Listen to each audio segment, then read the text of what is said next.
Welcome. I am Therese Forton-Barnes, an environmental toxins health coach and also head guru at the Green Living Gurus. I'm so thankful you are tuning in today to our broadcast, and joining me today on this interview is Ginny Dent Brant.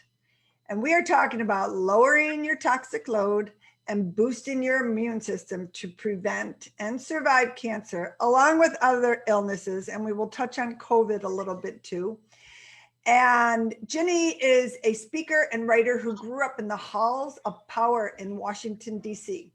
She has battled cancer, ministered around the world, and served on the front lines of American culture as a counselor, educator, wellness advocate, and adjunct professor.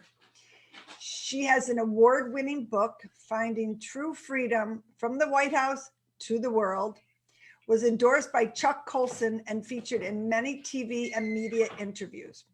Her recent book, Unleash Your God-Given Healing, 8 Steps to Prevent and Survive Cancer. It won a Golden Scrolls Award and was featured on CBN's Healthy Living show.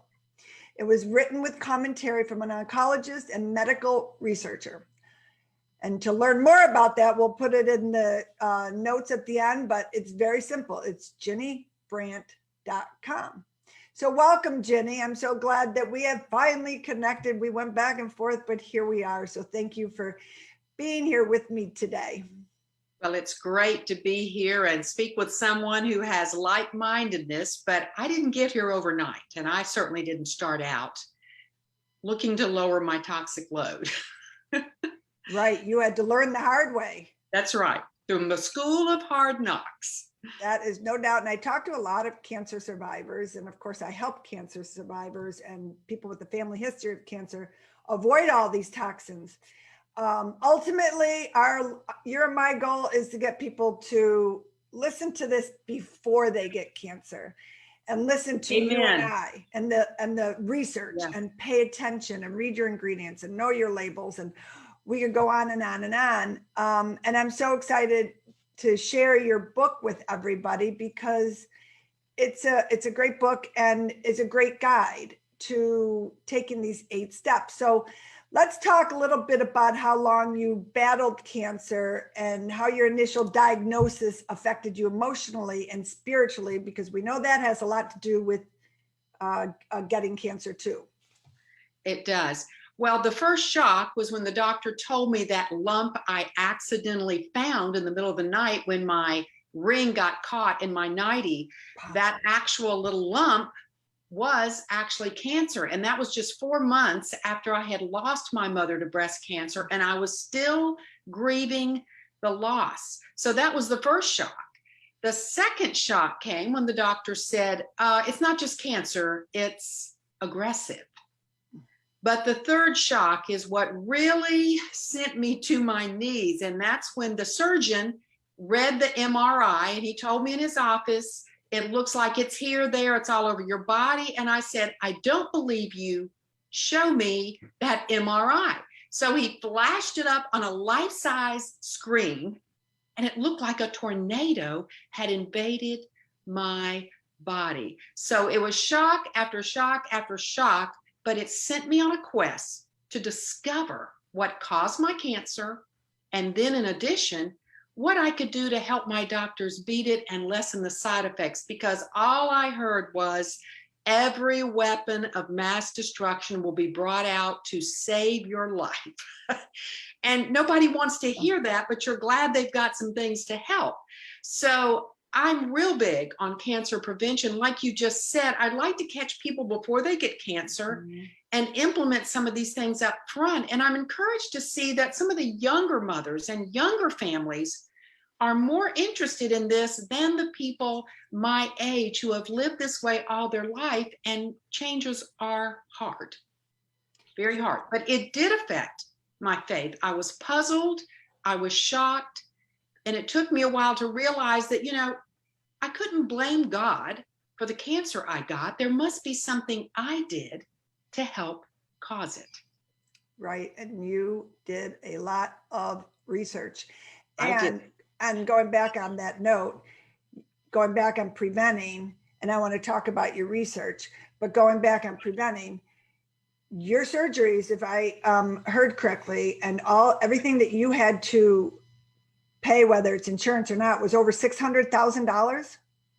Well, now that's what the insurance company had to pay. Wow. That was their part. Wow. We paid a good amount from it, depending on what you count, from $50,000 to $100,000. We had to pay with the co-pays and the things I implemented to help save my life, which my husband and I felt was well worth the money.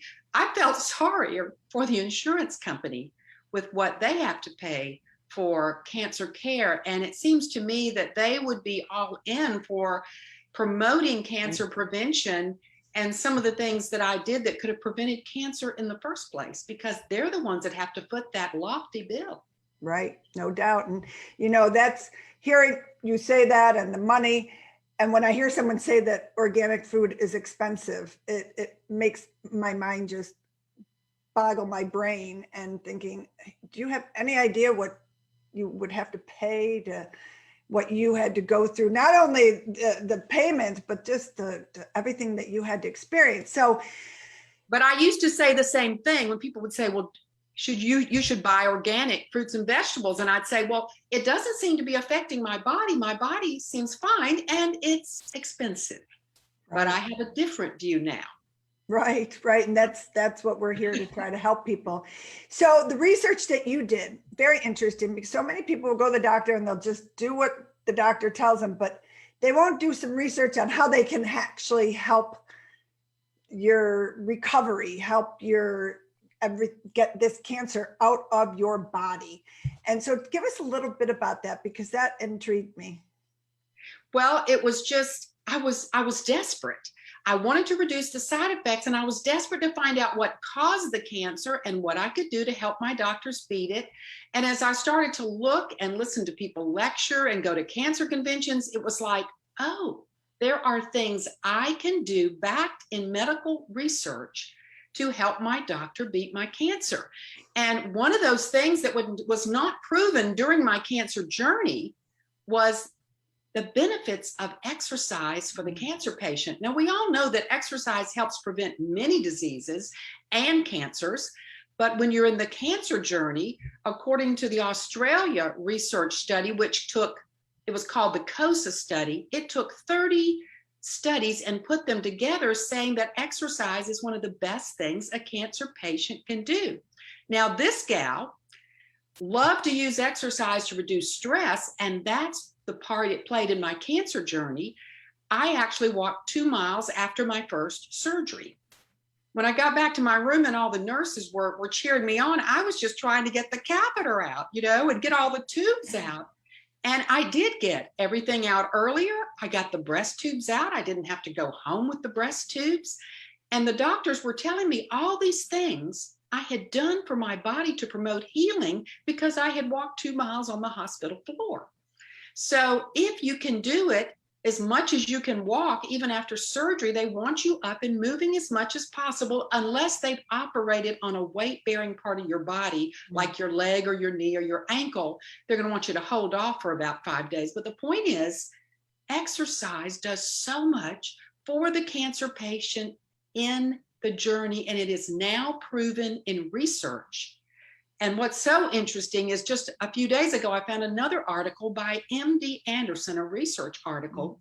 They were testing mice and found that the exercise, a moderate exercise program for those mice, enabled the chemotherapy to better target the cancer. Interesting. So, of course, as you know, exercise stimulates the lymphatic system, the one system in our body that only works when we move. And it's your trash system, and it helps you to eliminate a lot of toxins. And chemotherapy and surgery, a lot of toxins are in your body because of that. And the sooner you move them out, the better.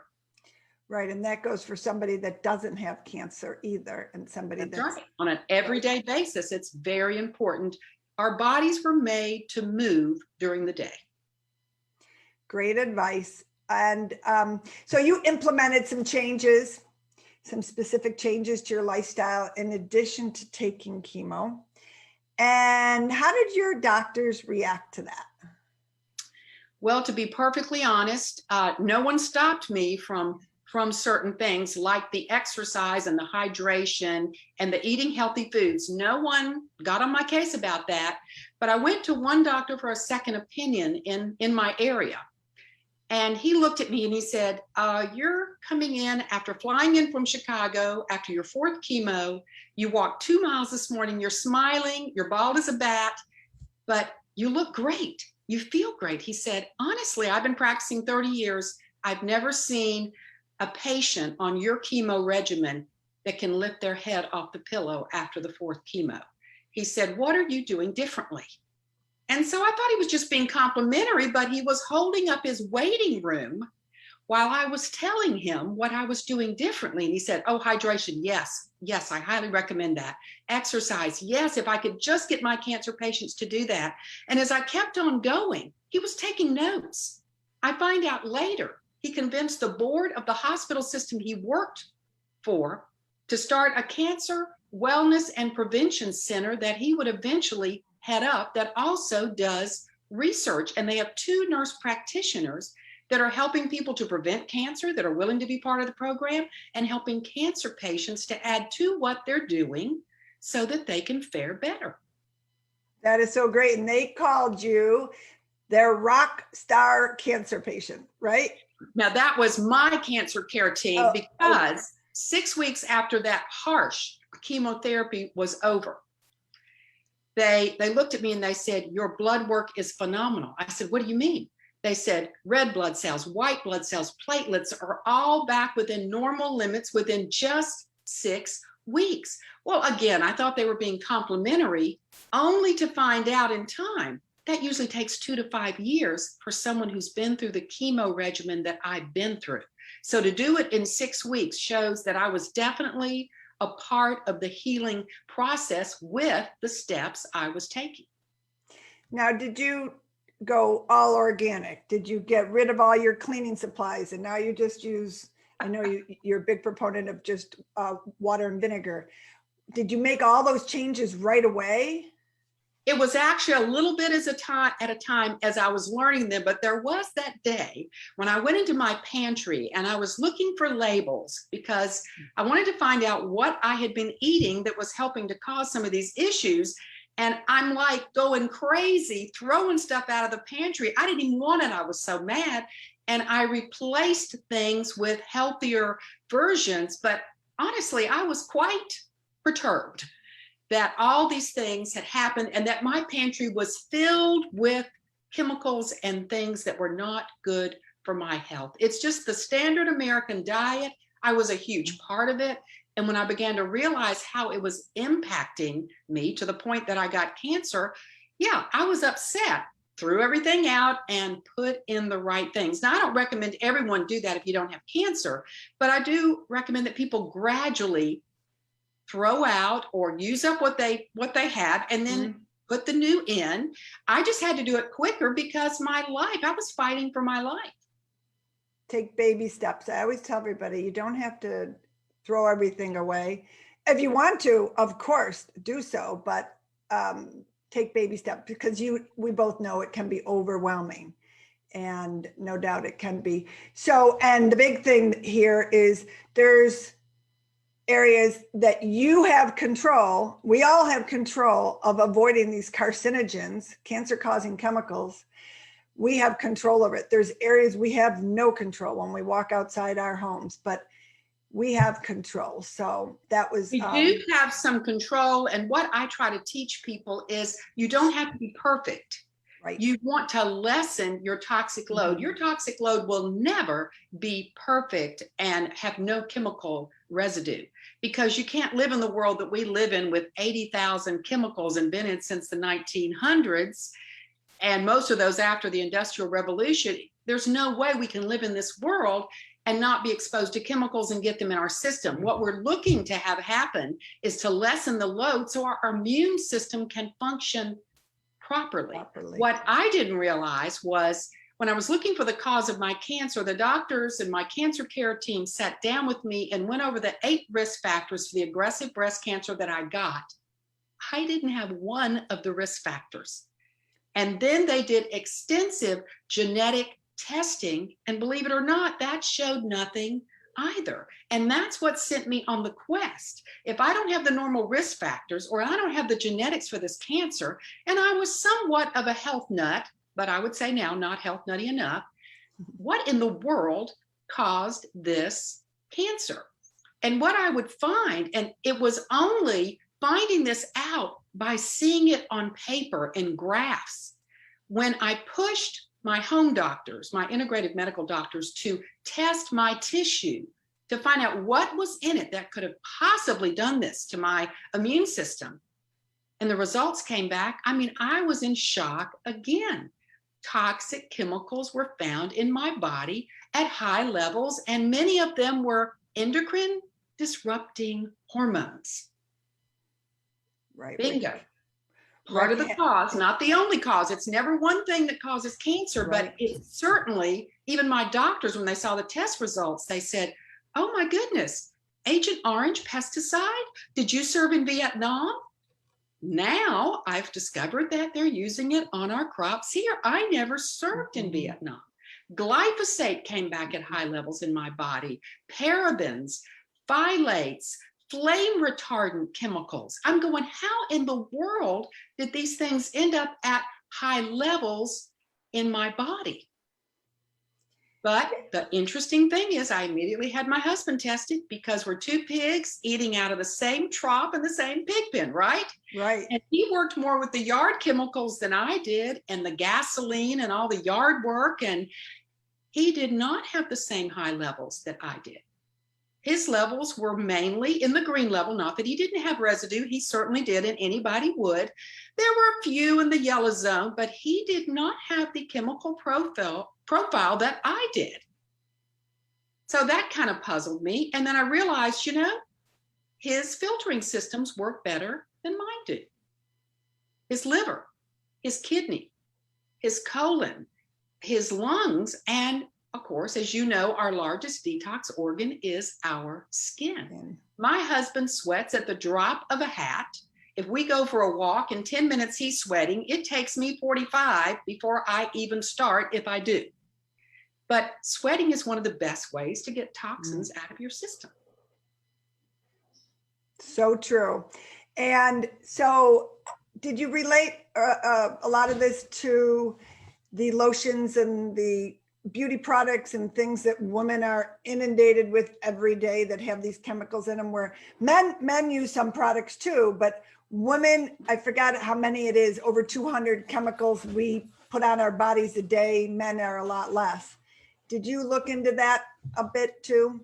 Oh, I did. And the cosmetics that I was using for 30 years had a lot of these parabens and phthalates in them. I could directly connect. When I saw the flame retardant, I was like, and then I find out it's in a lot of the materials used in our clothes and our pajamas and our sheets. And I went to all organic things to try to avoid that. So in looking back, I could connect it, but I had no idea until those test results came back. Fascinating. Wow. I mean, your story is a great story to share, because this is what we talk about all the time. And again, unfortunately, you had to experience it yourself, but you are healthy now, and you are a great testament for so many people to realize that you can make a change in your life, and you can reduce the toxic overload in your body. Our bodies are meant to detox, but to that level, obviously cancer took forefront. So let's talk a little bit about boosting our immune system, because you really have to get rid of the toxic chemicals before you can really boost your immune system, in my personal opinion, because your immune system will do wonders for you. And your immune system can help with viruses and COVID, Yes, as we all know definitely. too. So what are some things people can do to boost their immune systems? Well, one of the quickest ways to boost your immune system is to get up every morning and drink 2 glasses of water and make sure you're getting half your body weight in water. Here we go. Every single day. And these patients like me that are going through chemotherapy, I upped my hydration. Now, my cancer care team told me to do that. I had a naturopathic doctor and I had a nutritionist on my care team, and they were outstanding. And so when you have that chemotherapy going in, you definitely want to hydrate. Right. And then it helps once the cancer does its kill job, you want that and exercise to help get all those toxic residues out. So hydration is key to the immune system because it enables every cell and every system in your body to work as God intended. So that's one thing that anybody can do just right off the bat. Another thing, that I had to learn from the cancer journey is that our body detoxes and rebuilds and repairs itself while we are in deep sleep. And when we're in deep sleep, that melatonin that our body produces goes off. And it's a major immune builder and a major cancer fighter. And the research is absolutely clear on that. So if you're concerned about COVID or flus or viruses going around, it doesn't mean you won't get it, but your immune system's going to function better if you're hydrating and if you're getting that deep sleep at night. And let me go back to the water. I also learned that the water creates a barrier in your sinuses, and that barrier can help prevent a virus from planting in your system. So there are protective barriers that require enough water for them to function properly. Then you've got exercise. The research is clear that exercise ups your B and T cells, which ups your immune system. And during these COVID, over a year now, my husband and I have walked 2 to 3 miles every single day. If it's raining like today, we're up on the treadmill upstairs, because moving that lymphatic system is so important to your immune system, not just removing the trash from your body, but upping those B and T cells. So during this whole year or more with COVID, we did, we followed the pandemic. We had to quarantine for a certain amount of time, as the whole nation did, but we were out traveling. I've done TV interviews. I've been to Florida. I've been to Atlanta. I've been all over the Southeast. And we have been to church on Sunday. Our church opened back up with masks, with social distancing. But I found if I was doing the right things, that it didn't seem to be a problem for us. But again, I'm not eating loads of sugar. I don't do that anymore. I love sugar, but I don't do that. Sugar weakens your immune system. Fruits and vegetables and plants build your immune system and help keep your gut healthy. So all these things work together. And then you've got your emotions. If you are living in fear during this pandemic or the cancer journey, and hey, all of us have had our moments of fear. And when I was diagnosed with cancer, I was riding that roller coaster of fear. And you had to, realize this is not helping my prognosis. So the more you can be peaceful and relaxed, even in the middle of a pandemic, by putting in certain measures to protect yourself, the better off your immune system is going to work. So when you put all that together, we play a large part in our health and our immune system. Now, let me give you a disclaimer. I've said several times in several TV interviews that if you follow good health habits and lifestyle changes, you're less likely to get COVID, and that has its truth. But if you do get COVID, you're more likely to have a mild case because your immune system is functioning. Well, we got to test that theory. When you first talked to me, we were in the Virgin Islands, and it wasn't the airlines, but we didn't realize it till we got back home that we felt a little bit exhausted, that there were some things that were going on, and then we found out people we were with had a fever. And turns out we went to get tested. I was negative, my husband was positive, and he was asymptomatic. I kept showing up negative. Finally, my doctor did the blood antibody test, and it showed that I did have COVID. And I could see it in the exhaustion and the loss of appetite, but I didn't have a terrible, horrible cough. I didn't have a fever. I didn't have body aches.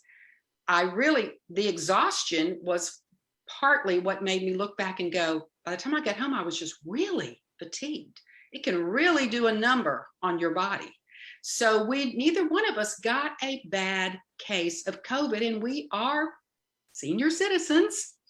So it shows that the immune system, if it's working properly, hopefully, if you get COVID, you're going to do better. And if you get the shot, you're better off with your immune system functioning well. That shot's not going to work well if your immune system is not functioning well.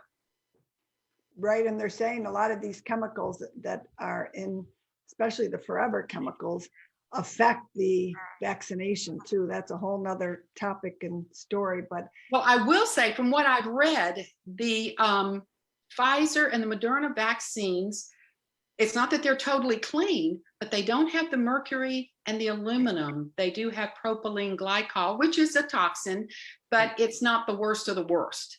And so that kind of encouraged me. But right now, and no one's telling me to take the shot, I have natural immunity. And when that natural immunity subsides, then we'll have to decide whether we're going to take the shot. I'm kind of waiting for more information to come out and more studies to be done. Right, right. And you're just coming off of it, so you've got a little bit of time to figure that out. So you've recovered, and you didn't even have any symptoms. So well, I had some minor, right, and the loss of appetite were really the main symptoms that I would look back. But no, it was certainly not a bad case, and we didn't realize it until when the other couple, she had a fever, I said, oh, I better go get a COVID test. Right. So yeah, and yes, you can be asymptomatic and not know that you have it. I was not totally asymptomatic. My husband was more that way, and the other person we were with, one person was asymptomatic totally. And we're all senior citizens. That's what's kind of unusual. Don't look like but a senior I citizen. do believe in protecting the vulnerable, and those people over 75 or that have underlying conditions, they really need to be super cautious. Yeah, I agree. So our bodies are amazing what they can do, and how they can heal, and how they can fight off illnesses and viruses. And it really is amazing. And I have learned that from the cancer journey, to have an appreciation for how God created the body to heal. I just realized that I have to get and join with how he created the body, rather than, just expecting my doctor to fix everything and just doing what I want to do and living how I want to live. It's very important that I help my body to work as God intended, instead of just, fly by night, Right. I mean, it's so true. And I mean, our bodies were meant to fight off these illnesses. We're meant to fight off these diseases, not to be on a toxic overload. Your body can only, we're shoving so much at our bodies every day. So, but God, I agree with you. God is, I thank him every day too, because we're fortunate to have such an entire gift, grateful for the gifts of nature. So definitely. And I found, while I was studying about cancer, that the high toxic level is also related to risk for Alzheimer's disease, type 2 diabetes, heart disease, autoimmune. You start looking at the gamut of the whole of all these things that are affected by it. We don't need that immune system to be overloaded or a bucket filled with toxins, because the immune system gets distracted. And I think that's what happened in my cancer journey. And I'll be the first to admit that emotions, for 15 years, I suffered from grief, as did my sister, as did my mother, because my father had Alzheimer's disease. And as we were taking care of him and seeing the daily changes, it was a grief cycle I could not get out of. And eventually all 4 parents passed, and I watched all of them go through a difficult time. And it was just, when you love someone dearly, it just hurt, and I grieved. And when you grieve like that long term, it can derail your immune system. So it's never one thing with cancer, but toxic load and the emotions turned out to be 2 things I never dreamed would affect me. And they were probably at the top of the list for why I got cancer. And there's other risk factors that you didn't have. What are those other risk factors that the doctors questioned you on? The number 1 risk factor for all cancers is obesity.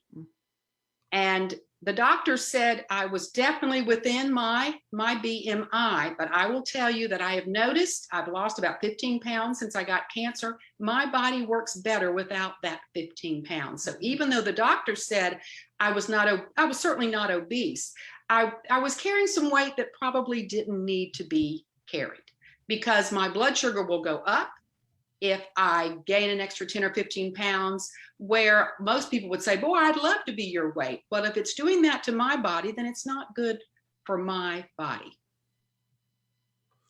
And on top of that, there's smoking and drinking, too much alcohol. Oh, yes, drinking is a risk factor. Smoking is a risk factor for all cancers. Right. I don't drink, I don't smoke, so again, I thought I was immune to these things because I had a healthy lifestyle. But when it comes to breast cancer and these estrogen fed cancers, nursing your children lowers your risk. I nursed all 3 of my sons, and I had twins, up to 2 years. So I didn't have that risk factor. I did not take hormones, and I never took the birth control pill. All because the man who married us, who was a minister, used to be a research scientist with his doctorate in it. And he worked on the pill for 15 years and said, no, do not take it. So I didn't take it. So all these things help to contribute towards, estrogen dominance as well. So it was amazing that I didn't have those particular risk factors, but it doesn't mean there's not more risk factors. And since I was diagnosed with cancer and went through the treatments, now breastcancer.org is recommending that people consider eating organic because of the research on the pesticides and these endocrine disrupting hormones, because these pesticides can disrupt your hormone imbalance. And the American Cancer Society is saying it might be a problem. But I think eventually they'll be saying it is. It is a problem. As more and more research comes in, all these things, as you said, we're putting on our skin, and 60 to 70% of what we put on our skin gets into our bloodstream. Boy, learned that one the hard way. And, doctors give you medicine on your skin. So, I guess I should have known that, putting 2 to 2 together. But the things you learn, it's just amazing when your attention is all focused because you are struggling to figure out how you're going to live and get through this cancer journey. Yeah, it's interesting. Somebody said to me the other day, there's all these warnings on cigarettes. They cause cancer. Well, it's the chemicals in the cigarettes that people are smoking that cause the cancer. It's not necessary. It's, those are they don't tell you that. The list of the hundreds of chemicals they put in these, some of those same chemicals people are rubbing on their skin, putting on your face. It's the same thing, but no warning labels on anything else. It's hopefully some of these laws that will be changing over the next couple of years, because there's a lot of right. And I think we have to be really advocates about this, because when I went to Europe after I finished chemotherapy, I went on a riverboat cruise through Europe. And I talked to the chef before I got there. I said, look, I don't just eat anything anymore. And he said, oh, Miss Brant, don't worry about it. The countries that you're going through in Europe have banned glyphosate, and you don't have to worry about it being on our crops, and you don't have to worry about this and that. And here I find that even their breads are not glyphosated, the wheat. And you sit here and you go, if we could just be a little bit smarter. And then I find when I look at the cosmetics that a lot of the things that are banned in Europe, we don't really have too many rules about cosmetics here. No. So we've certainly got some work to do in this area. And I wouldn't be saying this if I hadn't learned it from the School of Hard Knocks. And I wrote the book because I don't want anyone to go through what I went through, the fear, the years of treatment, the chemotherapy, the surgeries. I would like to save someone from going through that. It's a bit much, and I'd really like for no one to have to go there. And that's why I wrote the book. And I'm with you on that, Ginny, as well. And you talk about in the book about estrogenic world. Now you touched on estrogen fed cancer and some of the chemicals. Talk about that a little bit, because I feel like this is starting to come to the forefront a little bit, and endocrine disrupting chemicals, but I feel like people still don't understand it. It is. And I went to a cancer convention where a Canadian cancer coach, I was eating lunch with her. I just met her. And I was telling her I didn't understand why I got an estrogen-fed cancer when I had none of the risk factors. And she said, "Oh, Ginny, we live in an estrogenic world." And I'm like, "What?" She said, "It's in our air. It's in our water. It's in the things we put on our skin. It's in our cleaning products. It's all around us." And after she said that, I started taking note, and she was exactly right. All these things were coming into my body through my skin, through what I drink. That's why I drink filtered water, and I think it's an important thing to do. And I don't put just anything on my skin anymore unless it's like pure coconut oil, because that doesn't have chemicals. And so I think what really got me was when I was studying about the estrogen-fed breast cancers in men. Now, men were not created by God to have excess estrogen or to have high amounts of estrogen in their body. Yet 90% of the men who get breast cancer, guess what? They're estrogen driven. And I'm like, that makes no sense at all. Men should not be getting an estrogen driven cancer. Now, the women have 12 personal care products that they use every day on their body. Men have an average of 6. And I have a part in my book where I go through the typical day in a woman's life, showing you the chemicals and the chemical names. And at the end, it's like 78 chemicals that you're exposed to in one day, the way I used to do things. Then I show what I've changed so that I can lessen those endocrine disrupting hormones and chemicals. It's just amazing that we would be in a day and age in which this would happen, but we're here. And that's why people need to wake up and realize it and put a plan into place. I think one of the things that really kind of threw me for a loop was when I saw that the cancer rates were 1 in 30 back in 1930, but today the cancer rates are 1 in 2 and only going up. And another thing I'm seeing is I'm seeing people have not just one cancer. They get rid of one cancer, they get another cancer, or that cancer comes back. Sometimes people will have 2 or 3 cancers in their lifetime, and that is showing us that something needs to be done. Ty Bollinger of Truth About Cancer said, the number 1 cause of cancer is toxins, toxins, toxins. And the more I researched, the more I realized that this man was really onto something. So, like again, we all need to lower our toxic load. And there's simple things we can do it. And there's some things that are a little more complicated, but you just take one thing at a time.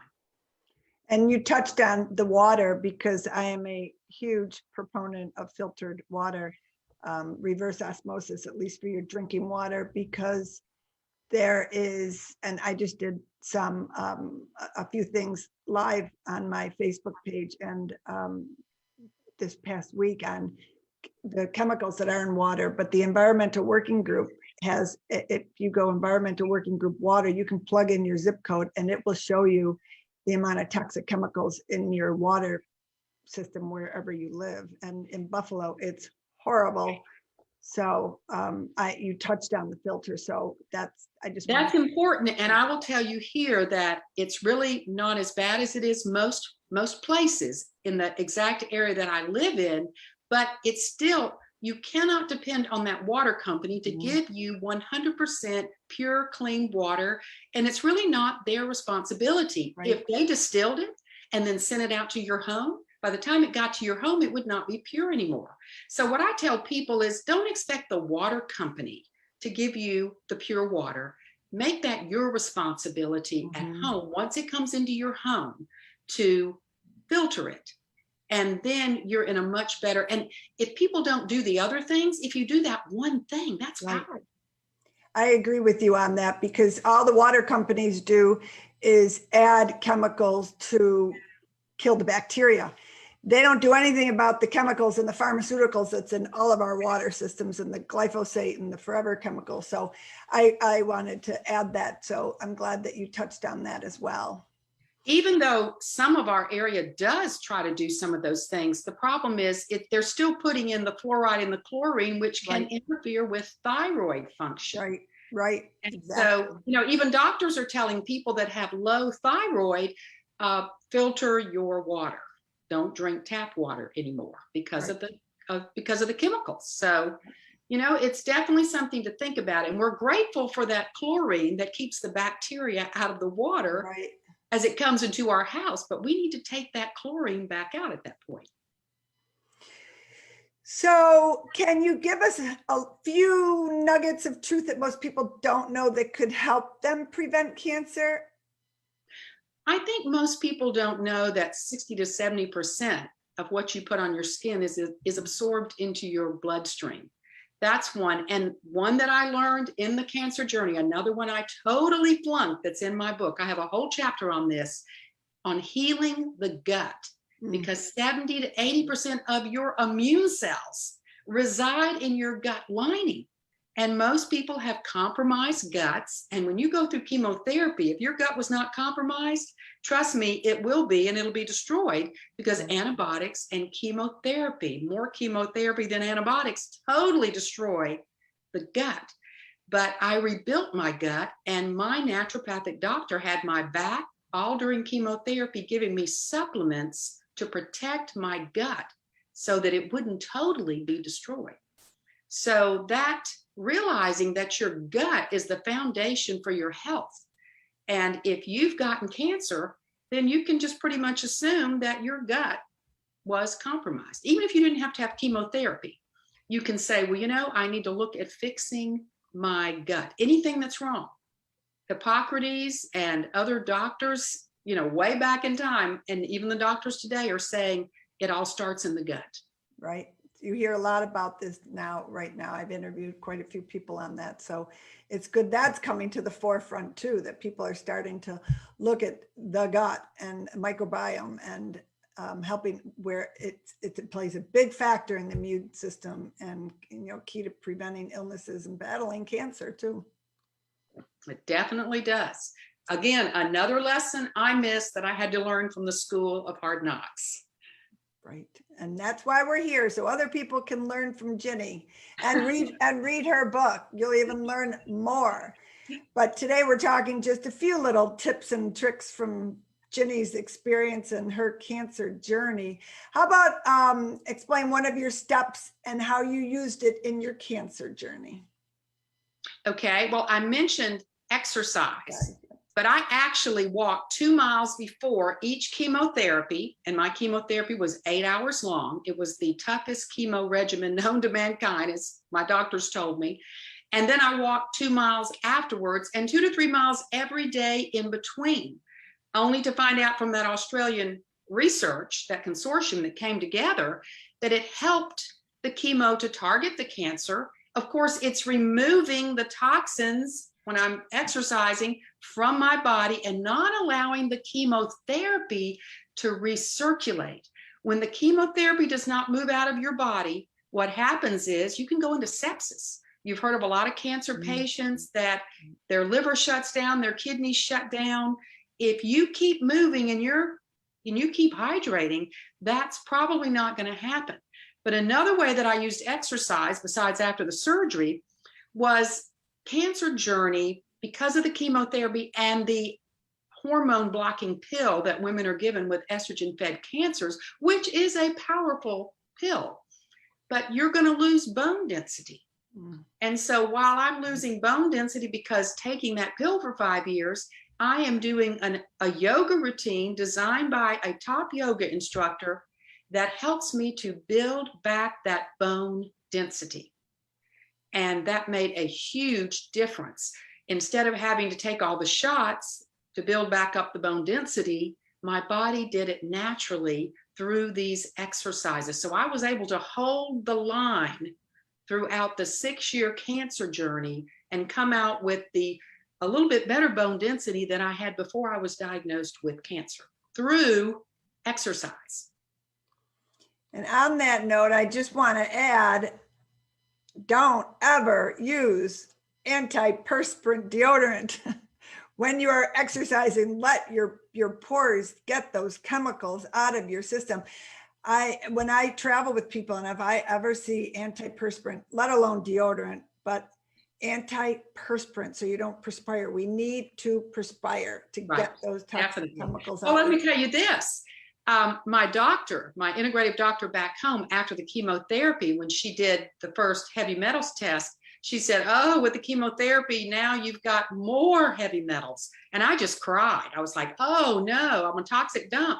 She said, you just need to get a sauna. And we bought a sauna, and I was in it yesterday. I'm in it 2 to 3 times a week. My husband gets in it once a week just for prevention, because sweating is a powerful way to remove these toxins that build up in our system. Yeah, we have one too. It's probably one of my favorite things that I have here. And do you sell the saunas, Ginny? No, I don't.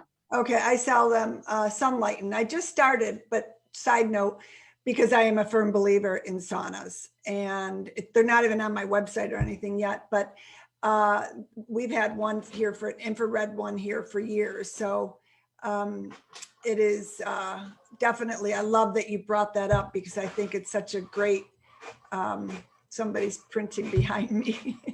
Well, I tell people that have finished the cancer journey, your battle is not over. The doctors may have stopped your cancer. Your job is to prevent it from coming back. And the first thing they need to do is look at how they can clean all those chemicals out of their body. Some they had before cancer, some have been put in their body through the chemotherapy. And so they really need to look at how they can get those chemicals out.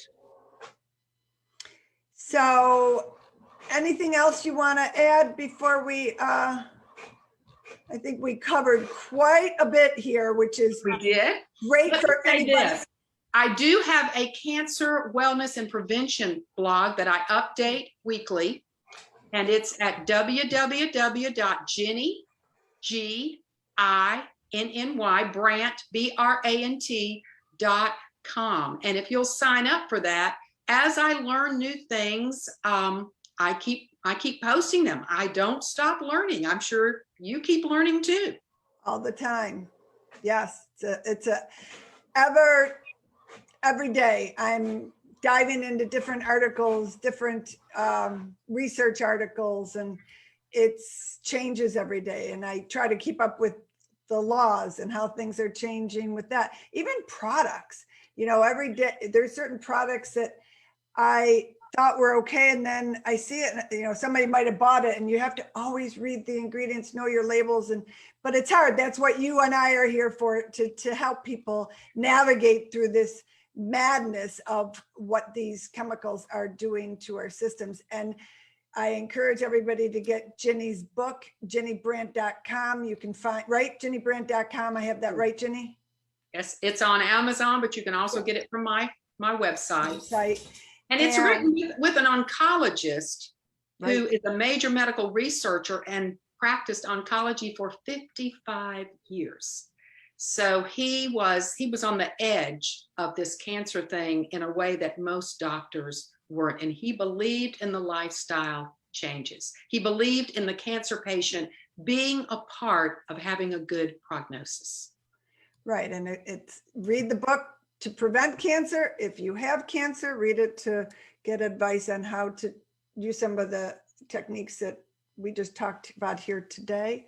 You can change your habits. You can change your life. You can get through you can survive cancer. If Ginny could do what she did, you can too if you happen to have cancer or a family history of cancer. So we're here to battle it all together and get the knowledge is power. So Ginny, thanks so much for joining me. I really appreciate it. And you and I are gonna talk a lot more down the road. Oh yes, let's stay in touch. For sure. Thank you so much.